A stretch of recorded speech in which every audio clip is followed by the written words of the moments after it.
My name is Andy Wykstra, and I'm the Colorado Market CEO for BBVA. At BBVA, we want to bring the age of opportunity to everyone. Similarly, creating futures for everyone has been the driving theme for each of the 2021 Nine News Leader of the Year finalists. Adib Khan, Jesse August, and Lori Rabinowitz all believe that everyone deserves a voice and an opportunity to succeed.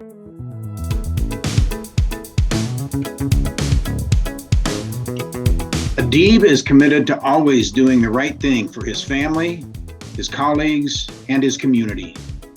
Throughout his career, Adib has focused his intense work ethic on providing equal opportunities for all Coloradans. We're going to encounter people who have different beliefs, whether that be political or religious or whatever it might be. And I think what's most important for us right now is sometimes we need to put the differences aside and focus on doing good. Part of the work that I am involved in is to try and find ways to help more people from different backgrounds be able to access opportunity and prosperity, because there's so much talent in there that's been overlooked because of either historical discrimination or people just having the wrong prejudices in mind, whether it's conscious or unconscious. I grew up in a rural town, and my parents, are villagers from Pakistan who came here. My dad would wake me up ever since I was 7 years old every single morning in the summer and on the weekends to come help him do the work. And so it was part of our family culture that we work.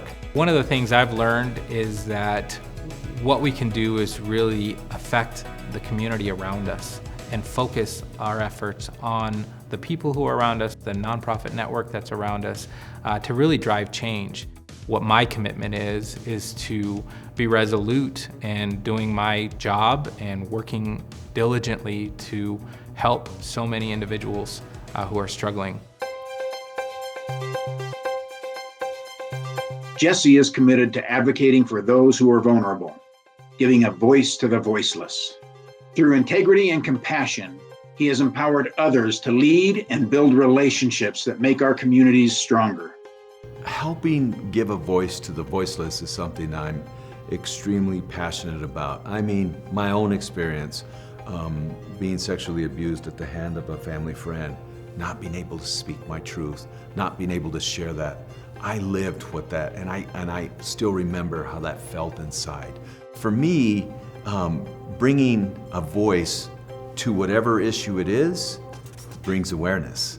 And when you raise awareness, people get involved, and that's where change happens.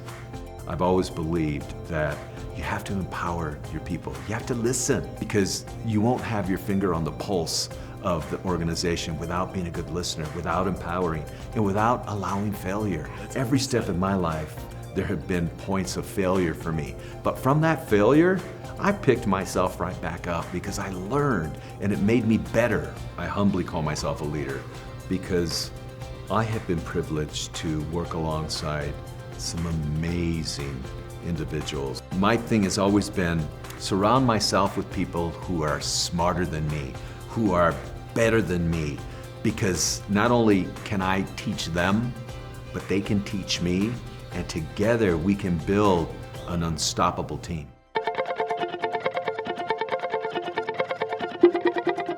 Lori believes in making sure everyone has a seat at the table. She approaches challenges with curiosity, collaboration, and transparency. She brings warmth to her work and inspires those around her to share in a vision for the community. One of the greatest opportunities that I have had in my life and continue to have is to get to hear people's stories and understand their narratives through their lens. I grew up in a community in Albuquerque, a multicultural community where the majority of my cultural influences were different than those into which I was born. I felt like the cultural influences that I was lucky enough to grow up with really shaped my life, and I still feel like that to this day. But I also now recognize that I haven't and can't fully understand the exact experiences that the closest people to me in my life have lived through. It's important to me to be an ally, to be an accomplice, to be an advocate, and to leverage connections and access in ways that lift and elevate. And I think all too often decisions are made for others instead of asking others what they think and what they would like to see done, and then actually doing that and taking that feedback. If there's not a seat for someone at the table, it's my responsibility to build that seat, to pull out that chair, to bring that voice and make sure that that is happening. We are proud to once again sponsor the leading Colorado Luncheon, where the 9 News Leader of the Year will be announced live. So cast your votes now for the 9 News Leader of the Year at denverleadership.org/vote.